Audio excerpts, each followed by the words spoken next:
May Guyarta, and I will be discussing about process of internal records. So, what do you mean by internal records? So, it involves systematically documenting daily production.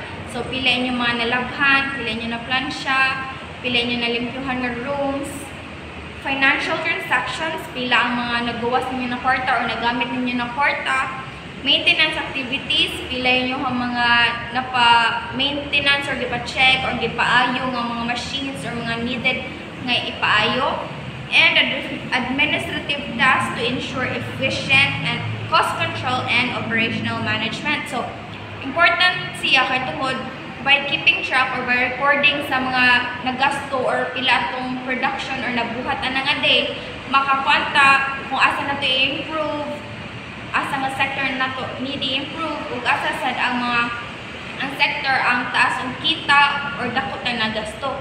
Mo nang importante na siya. So next is internal records to keep. So first is the washing machine. So ato ni siya i-record kung pila ka kilo, pila ka items or pila ka rooms atong kilo nga clothes or linens atong nalabhan na nga day para makita na to kung pila sa kadaghan na nga items like detergents, pila ta kabalik nga nagamit sa washing machine para makip track na to ang atong water bill later on or sa atong mga nagamit.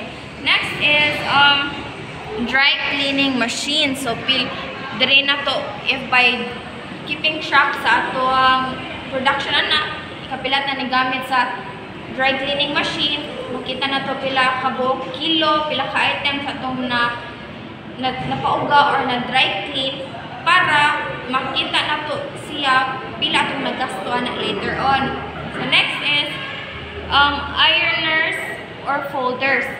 So dire makita na to nga pila atong na pilo or na iron nga mga items na apil na dira mga linens or mga clothes nga gusto ipa-plansya sa mga guests kay para makita na to ana nga kanang pila ta ka hours na gamit sa iron, di ba, para compute na to later on ang atong electricity bill. Kaya dili pwede nga sige lang ta gamit without recording, so mutaas na itong cost mutaas na itong bill so muna importante na siya nga i-take note yun na to or i-inventory kung pila atong mga nabuhat nga day. Next is folding machines. So diri kani nga machine kaya itong fold if dako man gani kaya niyo establishment, masina to nga pila ka items or unsa nga mga items atong na-fold gamit ani. So, include na gyapon dira mga linens, mga clothes, mga uniforms sa personnel.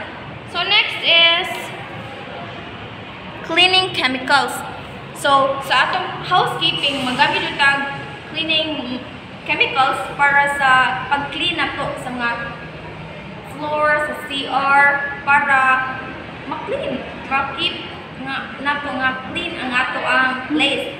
So by kanang sa pag-inventory na to, makita na to nga pila ka buok nga cleaning materials or chemicals atong nagamit kay para dili lang kada kuha para makita na to pila atong nagamit para ma-total na to later on.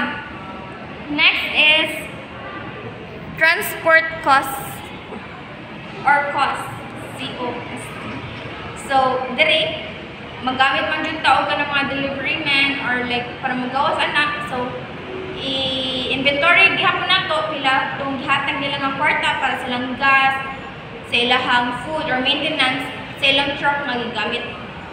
Para total gihapon na to siya, ika ka ng cost control na nato.